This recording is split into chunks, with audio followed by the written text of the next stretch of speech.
on this beautiful day. Now, we're all here to thank Tom and Ruth for their decades of service to our nation, for their generosity, their optimism, their unflagging energy, and their passion to help more people in more places share in the American dream. And I want to thank not only Tom and Ruth, but I want to thank Amy and Jenny and the entire Harkin family for sharing Tom and Ruth with all of us over those years. It's also great to be with a lot of friends. I see some special friends, Tom and Christy Vilsack, and I heartily echo what Tom Harkin said about Tom's service as Secretary of Agriculture. He and I worked together. He really likes my book because he's in it. But I also want to thank Christy for her service, and she's carrying that forward at USAID, continuing the work on Feed the Future and a lot of the programs that Tom and I pioneered together. You know, it does really feel just like yesterday when I was last here at the Harkin Steak Fry, or as my husband now prefers to call it, the stir fry.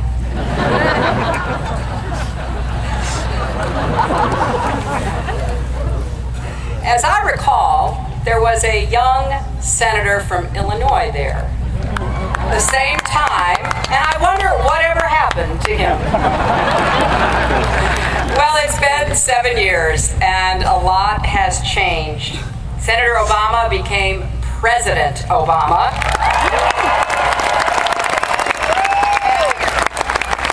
To my great surprise, he asked me to join his team as a member of his cabinet. So we went from rivals to partners to friends.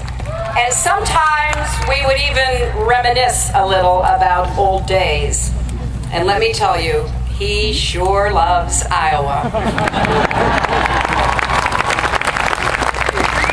Now, when Tom Harkin called and asked me to come, I have to admit, I wasn't sure what to say. I've got a few things on my mind these days.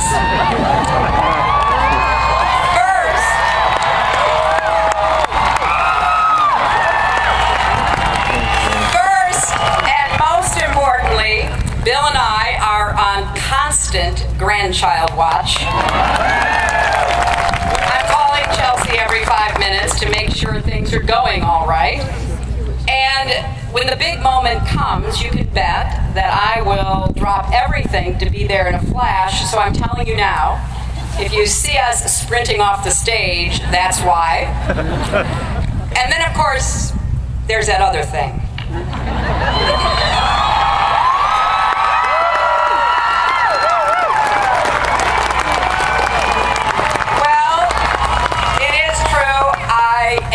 Thinking about it.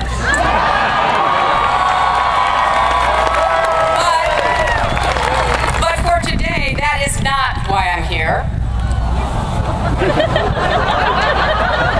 I'm here for the steak. For 4 years as Secretary of State, I was more likely to be eating yak meat in Mongolia, having a great time doing it, but thinking a lot about being back home. And I'm here first and foremost for Tom, for Ruth, and for the great candidates that you have a chance to elect. For Bruce Braley and Jack Hatch and Monica Vernon, his running mate, for Stacey Apple and Dave Loebsack and Jim Maurer and Pat Murphy, all of the great candidates that are bearing the Democratic Party standard. Now, think about it. In just 50 days, Iowans have a choice to make. A choice and a chance.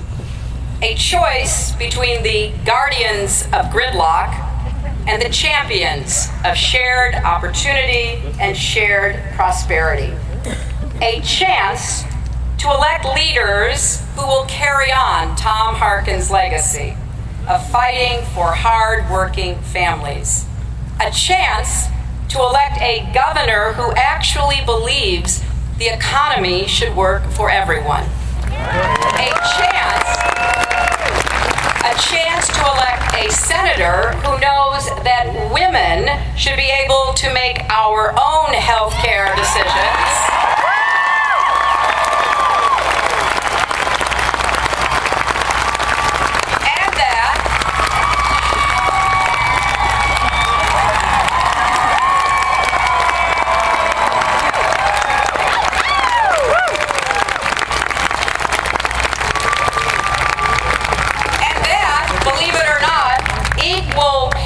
Should mean you get equal pay for equal work.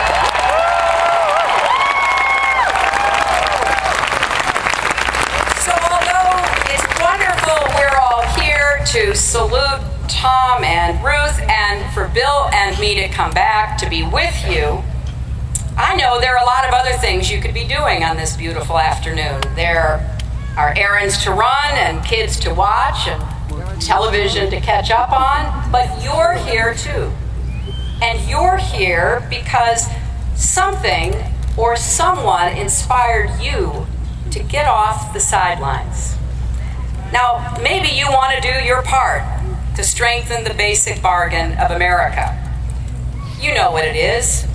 No matter who you are or where you come from, if you work hard and you play by the rules, you deserve the opportunity, the same opportunity as anyone else, to build a good life for yourself and your family.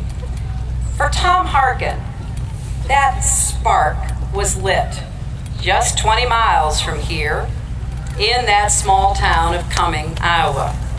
For Ruth, it was a small farming town in Minnesota. The coal miner's son and the school teacher's daughter learned that the only direction that matters in life is forward.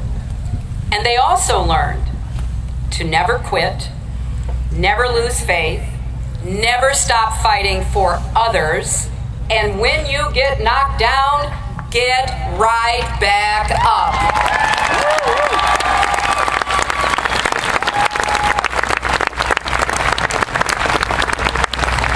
So that's why they're champions for families fighting to get into the middle class and those fighting to stay there.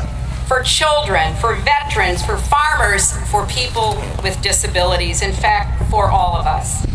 And by the way, if you need any further evidence for how important control of the Senate actually is, look no further than Tom's efforts to help us pass the Global Treaty on the Rights of People with Disabilities. As Secretary of State, working with the President, we made the case that this was a tribute to the United States because it was based on the landmark legislation, the Americans with Disabilities Act, that was one of Tom's finest accomplishments. But unfortunately, a handful of Republican senators stood in the way despite impassioned pleas from people with disabilities from across our country, including their own former leader, war hero, Bob Dole. So don't let anyone tell you that it really doesn't matter. Now, throughout his career, Tom has gotten results by finding common ground where he could and standing his ground when he should. Good jobs, higher wages, better schools, a cleaner environment, civil rights, quality, affordable health care. Tom has fought for them all. Now, I served in the Senate with him for 8 years. As he said, we were on the same committee. I know how hard he worked, and I know how effective he was getting things done for Iowa and for America. How did he do it? Well, there's a story told about Tom that I think is pretty telling. one of his neighbors from coming. Says that when he was young, Tom was pitching hay on a nearby farm to make a little extra money for his family. He was up on a truck catching the bales, and suddenly he lost his balance and fell. Everyone froze. When Tom got up, everybody there said he should just call it a day. But not Tom Hartgood. Instead, he dusted himself off, climbed right back up on that truck, and got back to work. Now, I grew up in a middle-class family outside of Chicago. Very different from where Tom was raised. But when I got to know Tom and Ruth, I recognized in them the same values that I learned from my own parents. My mother had a childhood that none of us would want, abandoned and mistreated, first by her parents and then by her grandparents. So she had to start working